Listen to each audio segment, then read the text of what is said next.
अक्टूबर 1536 की बात है। विलियम टिंडेल को जेल से विलवोर्ड के किले में लाया गया, जहां उसे मौत की सजा दी जाती। वहां उसके लिए एक खंबा तैयार किया गया था। टिंडेल को उसी खंबे पर जंजीरों से बांध दिया गया और गला घोंटकर मार डाला गया। फिर सबके सामने उसे जला दिया गया। उसका जुर्म क्या था? टिंडेल ने बाइबल पढ़कर यह पता किया था कि चर्च की शिक्षाएं बाइबल से मेल नहीं खाती। आखिरी दम तक विलियम टिंडेल यह मानता रहा कि बाइबल परमेश्वर का वचन है।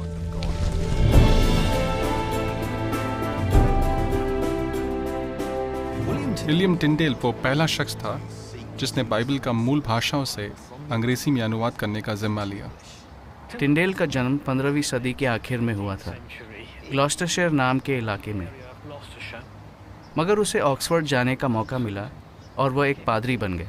इरादा तो नेक था कि परमेश्वर का वचन हर आम आदमी के हाथ में हो, लेकिन 15वीं सदी में इस बात का जमकर विरोध हुआ। लोग चर्च में सिर्फ लैटिन भाषा में बाइबल सुन पाते थे, जिसे पादरी अंग्रेजी में समझाते थे। लोगों को बाइबल छूने की इजाज़त नहीं थी।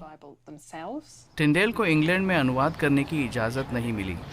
उसने बहुत मेहनत की। वो बिशप की इजाज़त मांगने लंदन गया। वह नए नियम का अनुवाद करना चाहता था, यूनानी मूल पाठ से अंग्रेजी में, लेकिन उसे इजाज़त नहीं दी गई। इस काम का इतना विरोध हुआ कि टिंडेल ने बाद में लिखा कि पूरे इंग्लैंड में अनुवाद करने के लिए कोई जगह नहीं मिली। इसलिए कुछ सौदागरों की मदद से जो उसके काम की कदर करते थे, टिंडेल जर्मनी भाग गया, जहां वो आसानी से नए नियम का अनुवाद कर सकता था। सन 1525 तक अनुवाद का काम खत्म हो गया। ये छपने के लिए तैयार था। फिर क्या हुआ, जानने के लिए लंदन की ब्रिटिश लाइब्रेरी चलते हैं। वहां की अध्यक्ष डॉक्टर कैरन लिपरहर्ज इसका जवाब जानने में हमारी मदद करेंगी। ये जो आप देख रहे हैं, ये मत्ती की किताब है, जिसका अनुवाद टिंडेल ने किया था। इसे सन 1525 में कलोन नाम की जगह छापा गया था। उसके पहले संस्करण की सिर्फ यही कॉपी आज मौजूद है। इसे कलोन फ्रैगमेंट या कलोन से मिला टुकड़ा कहा जाता है। एक दिन टिंडेल की बाइबल छापने वाले आदमी ने नशे में किसी से कह दिया कि वो विलियम टिंडेल के लिए लूथर के विचारों पर आधारित नया नियम छाप रहा है।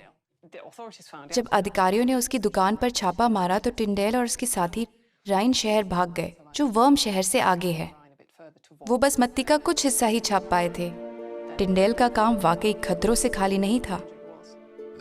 आखिरकार सन 1526 में पहली बार टिंडेल के मसीही यूनानी शास्त्र का पूरा हिस्सा छपा। इसे जर्मनी के वर्म्स शहर में छापा गया। इसकी करीब 3000 कॉपियां निकाली गईं।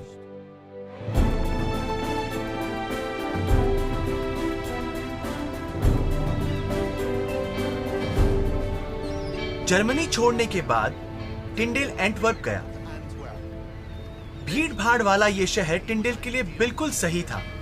यहाँ छपाई खानों की भरमार थी और बंदरगाहों पर जहाजों का आना जाना लगा रहता था, इसलिए इंग्लैंड तक किताबें पहुंचाना आसान था।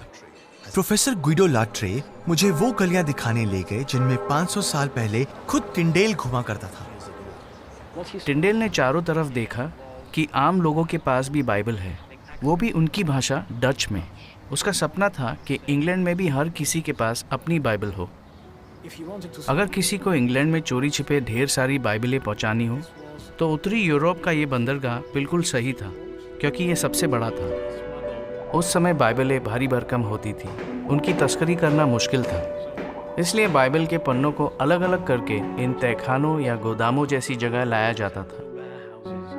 और जिन बड़ी बड़ी किताबों पर रोक नहीं थी, उनके बीच बीच में टिंडेल की बाइबल के पन्ने छुपा दिए जाते थे।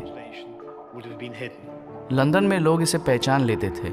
आहा, इस डब्बे पर ठप्पा है, इसमें ढूंढना चाहिए, शायद टिंडेल की बाइबल के कुछ पन्ने मिल जाएं। टिंडेल के जीते जी उसके अनुवाद की 30,000 कॉपियां उपलब्ध थी। वो बहुत दिलेर था। ये काम पूरा करने के लिए समय और हिम्मत चाहिए थी, लेकिन उसने अपनी जान की भी परवाह नहीं की। विलियम टिंडेल यहाँ उत्तरी ब्रसल्स में विलवोर्ड की जेल में 1 साल तक कैद रहा। वो समझ गया होगा कि मौत उसका इंतजार कर रही है।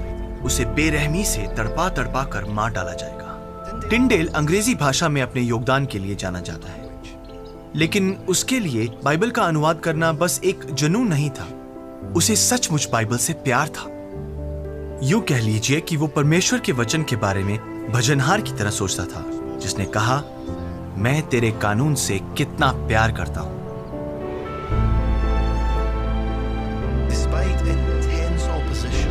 आज हमें बाइबल में वही बुद्धि भरी बातें मिलती हैं जो इसके लेखकों ने लिखी थी। इसमें कोई फेरबदल नहीं हुआ। बेशक बाइबल उन्हें जान से प्यारी थी।